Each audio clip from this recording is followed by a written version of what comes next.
68 iglesias fueron incendiadas. No sucedió en Pakistán, tampoco en Afganistán, ni en ninguna nación donde gobierna el fundamentalismo islámico. Sucedió aquí, en el continente americano, en el vecino de Estados Unidos, Canadá. El gobierno de Justin Trudeau justificó estos actos, dijo que era comprensible, puesto que fueron una supuesta reacción a la noticia que se hallaron cuerpos de niños en lo que era un hogar que era guiado por católicos. La acusación es que dentro de estos espacios los niños sufrían hasta su muerte. Pero acaba de salir la noticia que no fue viralizada, que no generó la misma indignación que terminó con el incendio de 68 iglesias, no solo católicas, también coptas, que son una minoría egipcia, que sufren y que son perseguidos y que por eso mismo se exilian en Canadá, donde hay tantos refugiados. También anglicanos, la primera rama del protestantismo que justamente rompe con Roma, también sufrieron las consecuencias, porque se abrió un ataque abiertamente anticristiano, acusando que los colonizadores oprimieron a los pueblos indígenas al punto de aniquilar a sus niños para someterlos para que vivan acorde a las normas occidentales. Pero el propio jefe, Derek Nepinak, reconoció que no encontraron ningún cadáver en las inmediaciones de la iglesia de Nuestra Señora de las Siete Tristezas, Seven Sorrows en inglés. Dice que pese a que no hay evidencia, eso no desestima lo que se ha transmitido por medio de leyenda oral. Es decir, no hay evidencia, no hay testimonio escrito, solo hay las historias de los ancianos. Por respeto a su cultura, desde luego no se va a desestimar aquello que han contado, pero ciertamente no se cuenta con la evidencia. Bien dicen que los huesos no mienten, el carbono 14 demuestra la edad de las cosas, incluso de los huesos y por ende de los restos humanos, pero no hay. No hay restos humanos y sin embargo se desató esta ola de odio anticristiano, en particular anticatólico. Esto lo denunció el argentino residente en Canadá, Pablo Muñoz Iturrieta, respecto a la falsedad y la falta de evidencia, y no solo eso, la forma en la que investigaron se hizo sin rigor científico, pero no fue suficiente para poner fin a esta ola de violencia.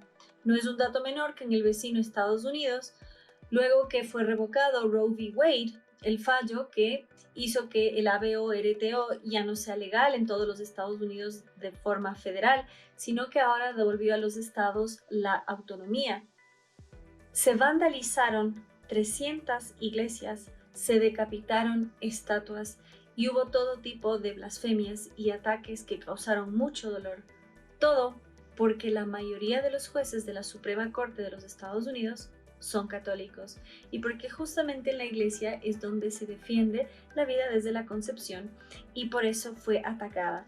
No obstante, jueces católicos dieron una mención honorífica a los bautistas, denominación protestante que también fue muy enérgica en la defensa de la vida. Pero en Canadá, esta denuncia fue tan viral, fue tan profunda, que el propio Santo Padre, Papa Francisco, viajó a Canadá y pidió perdón. Esto causó división en el mundo católico precisamente porque unos lo vieron como un acto de caridad, como un acto de comunión, como una forma de hacer alianza y reconocer errores. Otros más tradicionales decían, pero ¿cómo puede pedir perdón por algo que no sucedió, por algo que no hay evidencia? Muy por el contrario, alegando que hizo un bien mayor la iglesia al evangelizar a esos pueblos. Entre estos denunciantes está el padre Javier Olivera Rabasi, argentino, quien es PhD en historia. En YouTube, su canal, Que no te la cuenten, tiene más de 300,000 seguidores, precisamente porque dice la verdad con caridad, pero sobre todo sin tapujos.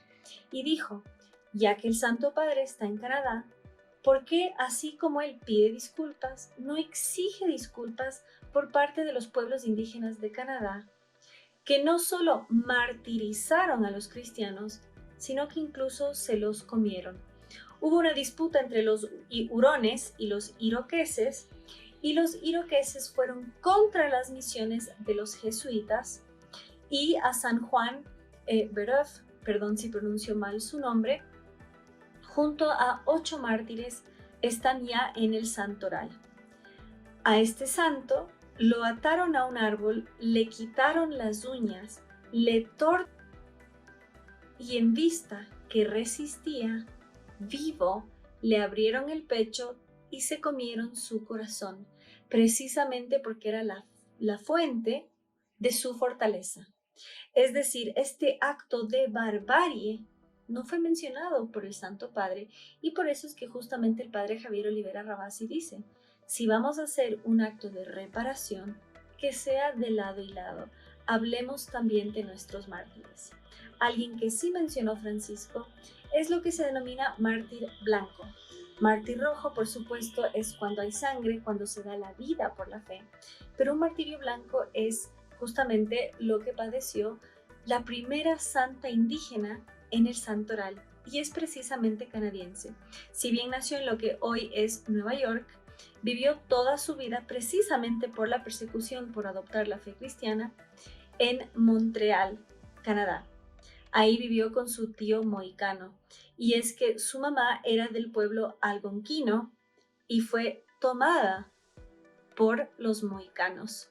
Para saber cómo era la vida de las mujeres indígenas antes de la llegada de los europeos, basta ver la moneda de $1.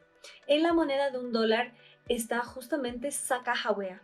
Sacagawea aparece con su bebé en la espalda. Gracias a Sacagawea existe el mapa de los Estados Unidos, porque Sacagawea fue secuestrada por 5 pueblos diferentes. Hablaba 5 lenguas, conocía todas las montañas, todos los ríos, todos los lagos, porque las 5 veces escapó.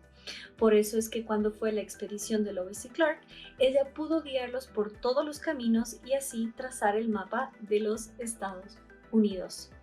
Es decir, contrario a quienes promueven esta idea del Abya Yala, de esta supuesta unificación de los pueblos indígenas de América antes de la llegada de los europeos, muy por el contrario, primero, al no hablar la misma lengua, no había facilidad de comunicación, ni se diga de intercambio y comercio. Luego, las disputas territoriales y culturales hacían que muchos pueblos estén enfrentados y no unidos, y eso se ve también en el matrimonio que produjo la vida de la santa que adoptó el nombre de Santa Catalina de Siena.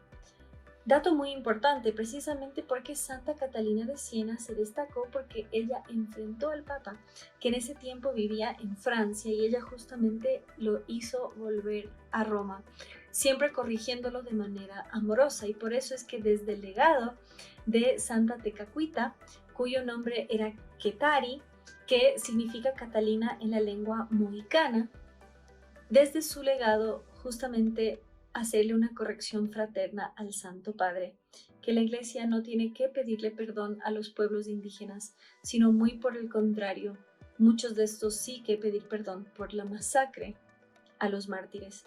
Santa Kateri Tekakwitha fue reconocida por Francisco y fue Benedicto XVI quien la elevó a los altares. Ella es la patrona de la ecología, del medio ambiente, de los exiliados y de los indígenas.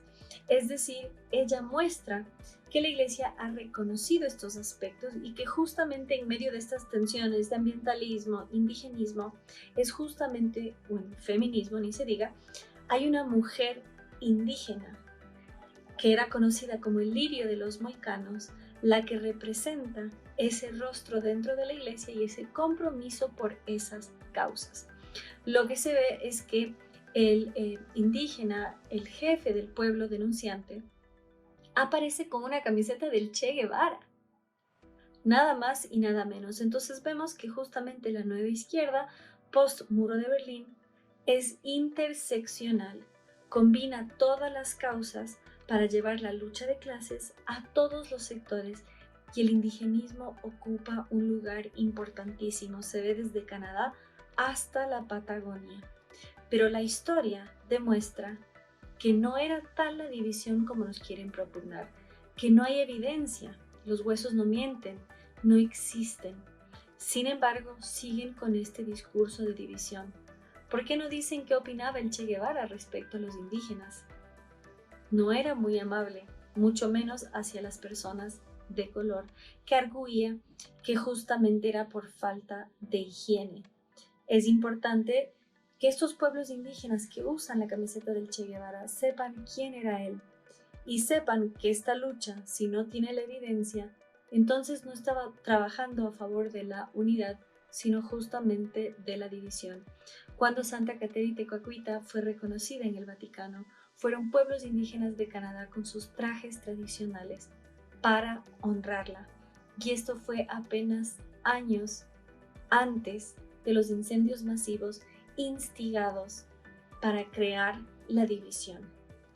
Así que desde el Pan Am Post les contaremos aquello que no se ha viralizado, que es al fin la evidencia de que por medio de un relato se impuso la violencia. Síganos para más noticias que no obedecen a la corrección política, sino que sirven a la verdad.